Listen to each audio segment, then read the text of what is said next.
अरे प्रभु, इन लोगों को हर चीज में राजनीति ही दिखती है। क्यों संग बीजेपी और हम लोग नहीं है क्या एनडीए में?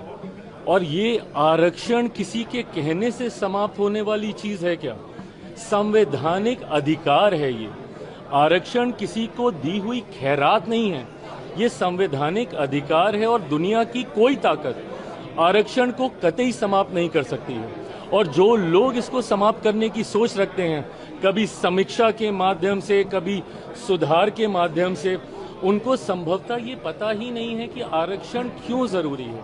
आप जब शेड्यूल कास्ट, शेड्यूल ट्राइब्स की आप बात करते हैं, बहुत आसानी से कह देते हैं कि भाई इन लोगों को क्यों आरक्षण के साथ जोड़ा जाए, बट आज भी ऐसी घटनाएं होती हैं।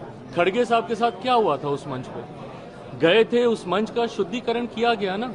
आज भी एक दलित युवक को घोड़ी पे चढ़ने से रोका जाता है, एक दलित लड़के को बारात निकालने से रोका जाता है। बड़े बड़े नेता जब मंदिर जाते हैं तो मंदिर को गंगा जल से धुलवाया जाता है। तो ये भेदभाव तो आज भी हो रहा है ना। और ये वही अनुसूचित जाति है जो छुआछूत का शिकार रही है। भारत के संविधान में जब आप शेड्यूल कास्ट को देखते हैं, ये ऐसी कास्ट है जिनको शेड्यूल किया गया है, जिनका आधार छुआछूत था, जिसकी वजह से इनको गांव से बाहर रखा जाता था। इनको छूना तो दूर की बात है, देखना तब पाप माना जाता था।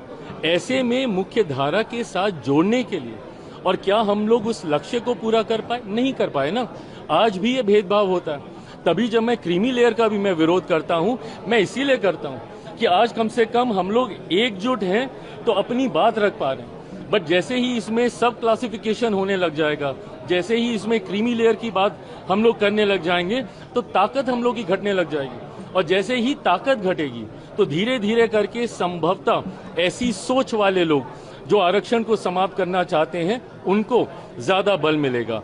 आज की तारीख में शेड्यूल कास्ट हो, शेड्यूल ट्राइब, अब शेड्यूल ट्राइब में यही सारी जातियां हैं जिनकी वेशभूषा अलग रही, जिनका रहन सहन, बोलचाल, ऐसे ट्राइब्स को शेड्यूल किया गया। पिछड़ा वर्ग से आने वाले लोग जिनको संभवतः मौके नहीं मिले, इसके माध्यम से उनको, और अब तो जो लोग आर्थिक तौर पे कह रहे हैं, ऊंची जाति से आने वाले गरीब लोगों को भी 10% का आरक्षण मोदी जी की इसी सरकार में हम लोगों ने पारित करने का काम किया। तो जो लोग ये सोच रखते हैं कि आरक्षण पे चर्चा होनी चाहिए, सुधार होना चाहिए, समीक्षा होनी चाहिए, बाबा साहेब की सोच से बनी हुई ये व्यवस्था है और दुनिया की कोई ताकत इसको, और मैं जब तक हूं, मैं इतना तो मैं पूरे गारंटी के साथ कह सकता हूं कि जिस सरकार में चिराग पासवान है, रामविलास पासवान जी का बेटा हूं, कतई इस व्यवस्था को बिगड़ने